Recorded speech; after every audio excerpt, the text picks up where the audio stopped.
నేనిప్పుడు చెప్పబోయే పేరు మహాభారతాన్ని జయించిన శ్రీకృష్ణార్జునులది కాదు. భారతదేశానికి స్వాతంత్రం అందించిన నాయకులిది కాదు.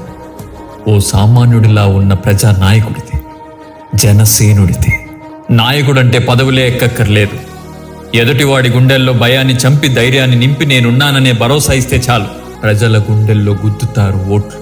ఆ నాయకుడి పేరే కొనిదెల పవన్ కళ్యాణ్, జనసేన అధినాయకుడు. రాజకోటలు దిగి మన కోసం నేలకొచ్చాడు. గెలిపించుకునే బాధ్యత మనది. గెలిపిద్దాం.